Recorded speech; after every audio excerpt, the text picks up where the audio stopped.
গত ২৭ জুন প্রয়াত হয়েছেন বলিউড সঙ্গীত শিল্পী ও মডেল শেফালি জরিওয়ালা। তার আকস্মিক মৃত্যুতে পুরো বলিউডই যেন থমকে গেছে। তবে কেবল শেফালি নন, এমন আরও তারকা আছেন যাদের হঠাৎ মৃত্যুর খবর হিন্দি সিনেমার দুনিয়াকে নাড়িয়ে দিয়ে গেছে। জেনে নেওয়া যাক এমন কিছু ঘটনা।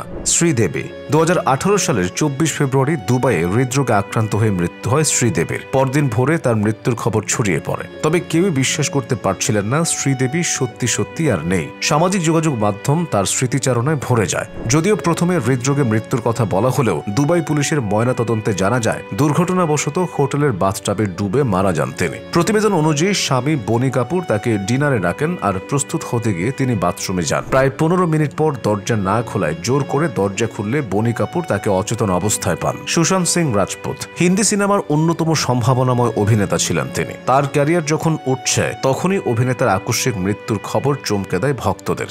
২০২০ সালের ১৪ জুন ৩৪ বছর বয়সে বান্দ্রায় বাসায় ঝুলন্ত অবস্থায় তার লাশ পাওয়া যায়। পুলিশ আত্মহত্যা হিসেবে তদন্ত শুরু করলেও অনেকেই অভিযোগ তোলেন এটি পরিকল্পিত হত্যাকাণ্ড। ফলে তদন্তে নামে সিবিআই ও এনসিবি। সুশান্তের বাবা তৎকালীন প্রেমিকা রিয়া চক্রবর্তী ও আরও কয়েকজনের বিরুদ্ধে আত্মহত্যায় প্ররোচনা এবং অর্থনৈতিক জালিয়াতির অভিযোগে মামলা করেন। অবশেষে ২০২৪ সালে সিবিআই জানায় আত্মহত্যায় করেছেন অভিনেতা সিদ্ধার্থ শুক্লা। বালিকা বধূ অভিনেতা সিদ্ধার্থ শুক্লা ছিলেন পরিচিত মুখ। রিয়েলিটি শো থেকে অভিনয় সব জায়গাতেই নিজের ছাপ রেখেছেন তিনি।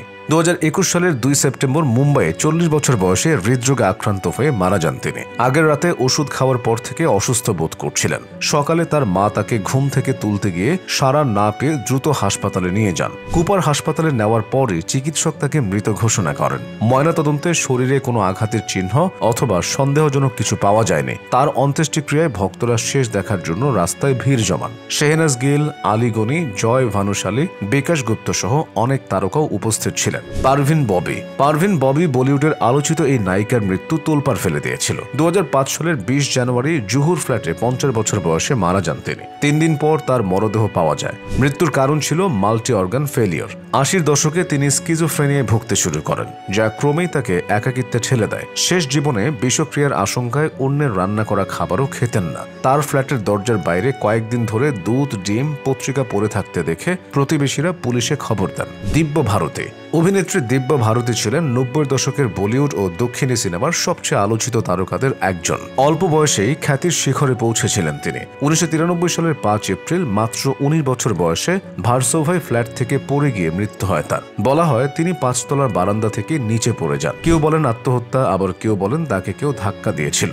বারান্দায় নাকি রেলিংও ছিল না। হাসপাতালে নিয়ে গেলে চিকিৎসকেরা তাকে মৃত ঘোষণা করেন। তবে এত বছর পরও দিব্যার মৃত্যু নিয়ে রহস্য কাটেনি। কে বা কৃষ্ণকুমার কুন্নাথ আঁখো মে তেরি গানের গায়ক কে ছিলেন বলিউডের অন্যতম আলোচিত কণ্ঠশিল্পী। ৫টির বেশি ভাষায় গান গেয়ে শ্রোতাদের মন জয় করেছিলেন। ২০২২ সালের ৩১ মে কলকাতায় ৫৩ বছর বয়সে হৃদরোগে আক্রান্ত হয়ে মারা যান তিনি। কনসার্ট শেষ করে হোটেলে ফিরে হঠাৎ অজ্ঞান হয়ে পড়েন। অনেকেই প্রাথমিকভাবে অস্বাভাবিক মৃত্যুর আশঙ্কা করলেও ময়নাতদন্তে তার নাকচ হয়।